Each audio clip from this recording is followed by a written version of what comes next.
What's the cringiest thing you've seen a bride and groom do for their wedding? Let's get right into the first story.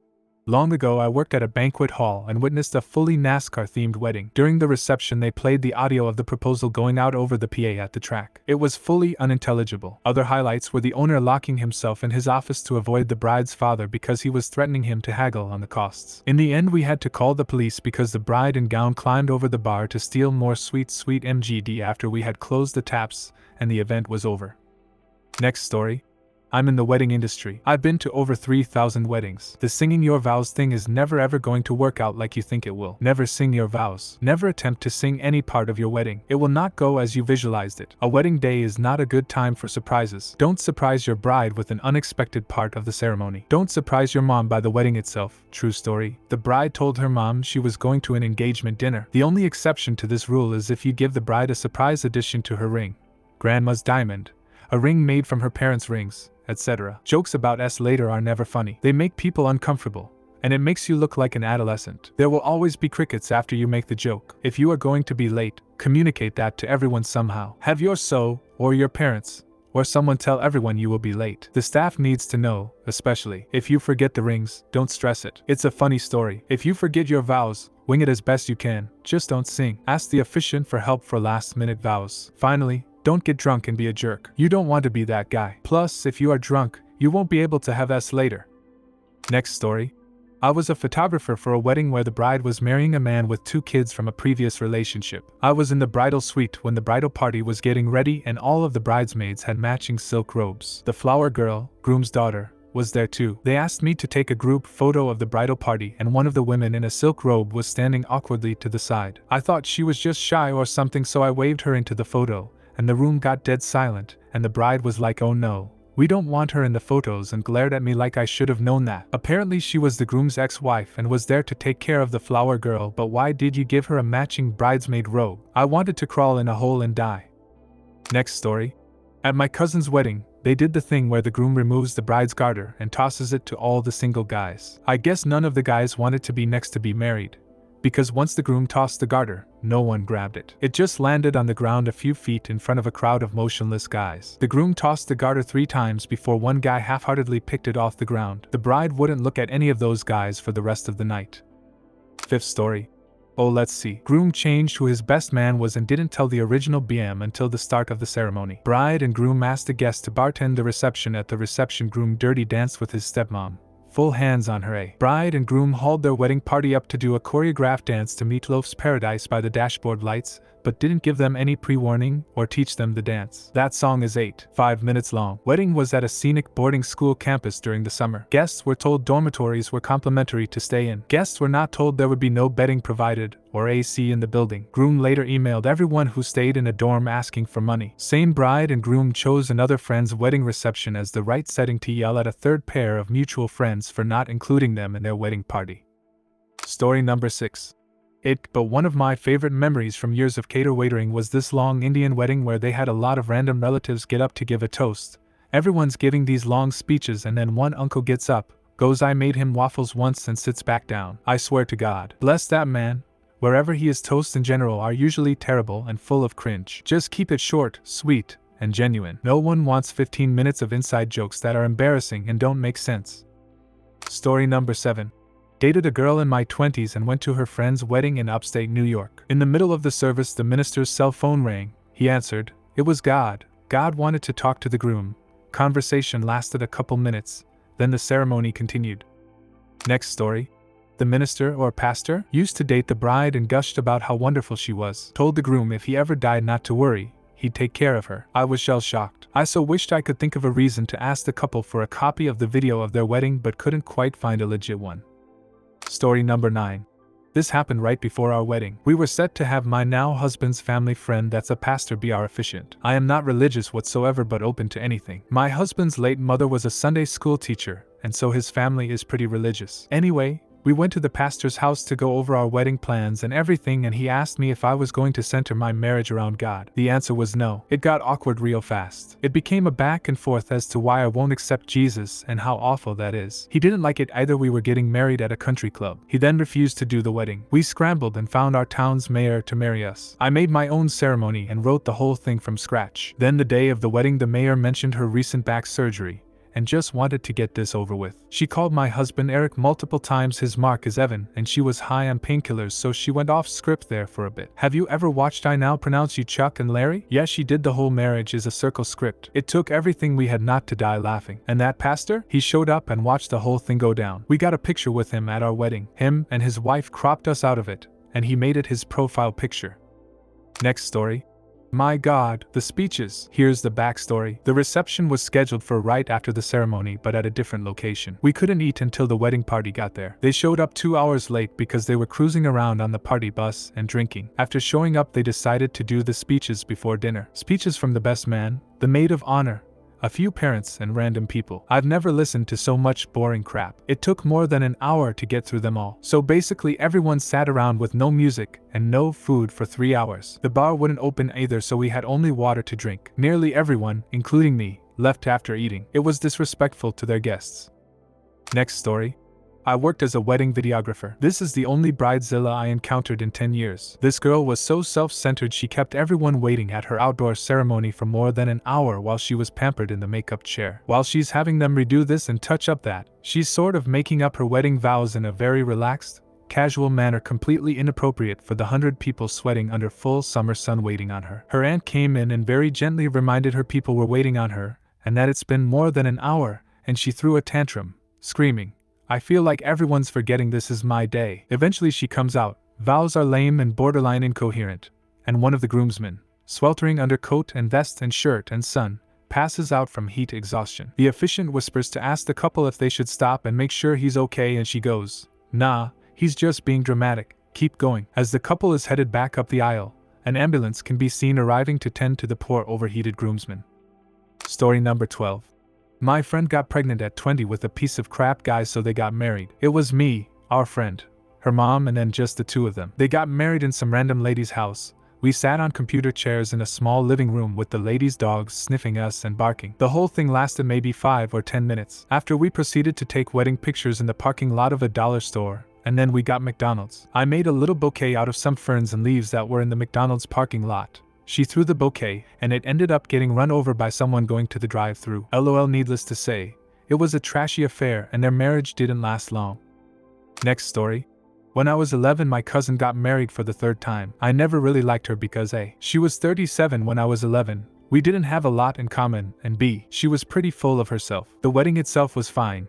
Pretty boring but fine. Then we get to the reception. We were told we had to sit down as soon as we got there. Some people found it weird, but I've only been to one other wedding before this. Her other marriages were when I was little. No kids were allowed at her weddings, so I didn't think anything of it. The bride and groom then make a huge dramatic entrance, and everyone awkwardly clapped for them as they strutted around the room with actual crowns on their heads. The bride then gets the microphone and hands it to her mom and asks her to say something she loves about the bride. She then tells her mom to pass it on, and says she wants everyone in the room to say one thing they absolutely love about the bride. Not the bride and groom, not their relationship, just the bride herself. It was super awkward. Let's get to the next story. Giving horrible vows and speeches. A part of my family has the habit to use any family gathering as a moment to remember loved ones who died. That's not a comfortable habit for me, but to each his own. However, it becomes very weird when wedding speeches and even vows start to include great uncles who died more than a year ago, and the only people who actually knew him are my grandparents. Yes, the vows. And not even in an interesting way, but just if only Uncle Barney could have still been alive while we are getting married. To be honest, our entire family is horrible at giving speeches. There's 2 brothers, one of whom is my dad, and 2 sisters. My parents can only make joke speeches. The uncle and his family make dry lists of things they do. For example, his wedding speech for his son was a 10-minute monologue about renovating the couple's kitchen. One aunt can only boast about achievements their family members have gained. If there's no achievements, there's no speeches. The 4th is the one with the death speeches. Story number 15. At the beginning of the reception, we all had to stand up and sing the national anthem. To be clear, this was in another country I would never been to a wedding in before, So I thought, okay, maybe this is just a tradition I've never heard of before here. Then I told this to other people, and they were all like, no, that's just really weird. Also, at that wedding the father of the groom ended his speech with what I'm sure he thought was an amazing joke, on how it's easier to build a bridge to Hawaii than to understand what a woman is thinking. It would have been awkward enough had the man not also been standing between his ex and current wife, as he was delivering it. Next story. Bride entered to Braveheart soundtrack blasting on boombox. Civil service that lasted a few minutes starting at around 1 p.m. She leaves the same blasting Braveheart soundtrack. The mother announces that the reception starts at 5:30 p.m. There is no food and no bar, but trays of dessert bars will be served. We are also told the venue is locked until then, so there is no place to wait. My girlfriend and I leave with a crowd of people to across the street to an Irish pub for drinks. A bit of a party breaks out there. We all get told to knock it off and come wait back at the venue in the hall. So we sit in the hall on the carpet for a few hours without drinks or dinner. Bride and groom arrive and enter the venue to an honor guard of floor hockey players wearing hockey jerseys and holding sticks above their heads like swords at a royal wedding. More Braveheart music, of course. Place emptied out pretty quick as people either left to go back to the pub or to the fast food place a bit further away. Our dinner was lemon squares and a can of Coke from a vending machine in the lobby. Funny stuff. Next story.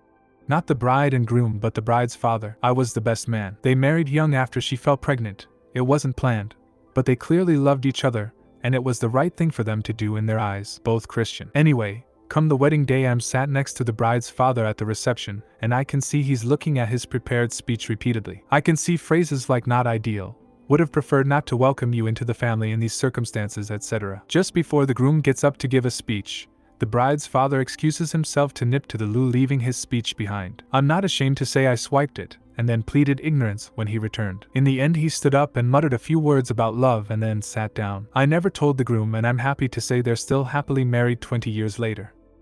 Story number 18. 1. The bride decided to sing as she walked down the aisle. She was not a particularly talented singer, and she was singing over a Carrie Underwood song so we could all hear the original vocal track. She finished walking about halfway through the song and then stood there and sang the rest of the song at the groom, and all we could do was sit there and watch. 2. Different wedding. They began the wedding with the groom playing an out-of-tune guitar and singing to the bride. They were sitting on chairs in front of everyone, legit 400 people, and the bride was clearly uncomfortable, which made everyone else uncomfortable. That wedding also included a foot washing ceremony, and when the bride put her shoes back on, she tripped on her dress and fell flat on her face. They hadn't done the vows yet, and the ceremony stopped for 20 minutes to deal with the nosebleed she gave herself. Let's get to the next story. Not the groom and bride's fault, but the pastor marrying them talked about his marriage and his kids for 20 minutes. He was obviously going for something of showing what marriage will be like, but he full up was talking about how his daughter, Kelsey, learned to walk this way, and his other daughter's first words were this and that he and his wife make love throughout the house because that's what you do when in love, etc. Bride and groom had to stand there holding hands for 20 minutes right in front of him, as the other 150 of us had to listen about his life and his kids. Let's get to the next story.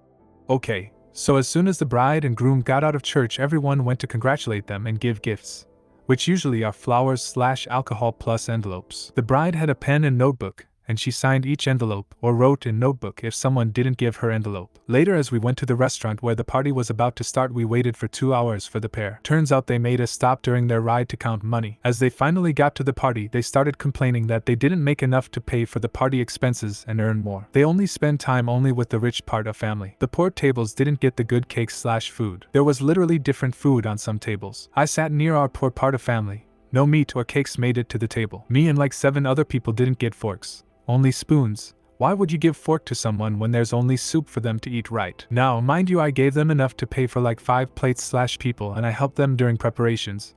I even baked a few cakes that I didn't get to eat in the end. Half of people got out after like 20 minutes. Bride called them all terrible for ruining her dream wedding. Worst wedding ever. And that is just a part of the whole wedding mess. I wish I had a car back then so I could go back home as well, as the wedding was terrible for many other reasons as well. Groom was cheap, bride was a Karen. Story number 21.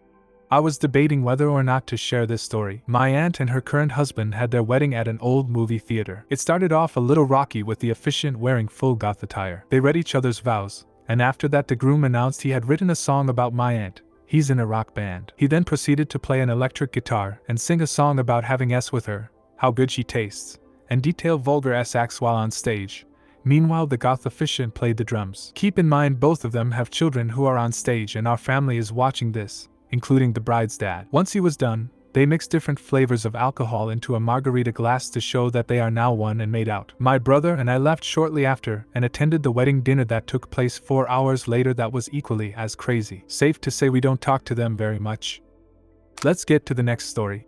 Friend's wedding. The bride wanted to sing him a song, so she did a kind of karaoke thing. There's bad / singing, and then there's whatever the hell this was. It was so awkward. Also, dude asked a professional photographer friend of ours to photograph the wedding about a year before. Got a super non-committal answer, never followed up, and was shocked that the photographer didn't show up, after he specifically declined the invitation because he was going to be in another country. Had the entire set of groomsmen rent / ridiculously / expensive tuxedos. Which, fine, cool, happy to be here. He's having his tux custom tailored. Asked for something ridiculous and gaudy, but when quoted the price says he can't swing that, and insists they do it for about 1/4 the price. They do their best to meet specifications within the given price range, but it's bad, really bad. So, the groomsmen look amazing, and he looks like a clown that didn't put on his makeup. Has another friend make a custom batch of mead for the toast, but rents a hall that doesn't allow outside alcohol, so it can't be used for the toast during the reception. It was probably the cringiest thing I've ever seen, not just the cringiest wedding or even cringiest / thing / at a wedding. Story number 23. I went to a wedding once where they did a potluck. I guess it okay depending on the type of wedding, but the reception was at a fairly nice venue. The wedding couple was like an hour and a half late, and their best man didn't have a speech ready, so it went on for a very painful 15 to 25 minutes, also stating in there that they're going to have great s now that they're married. This was a devout Christian wedding with many of the friends, including me, were from church. By the time me at like table 15 got to eat, I was lucky if I got something that was kept warm in a crock pot, but everything else was room temperature. We were able to go home between the ceremony and the reception, but I bet most food had been sitting in people's cars since that morning. Oh, also the church that she moved to did the whole no kissing before marriage thing and started making out with her new husband on the altar to the point where the pastor had to say, okay, that's enough. The whole thing was weird. Hey, thanks for subscribing and liking, it really means a lot to me. While you are here, feel free to hop on over to the last video. See you there. Ronnie.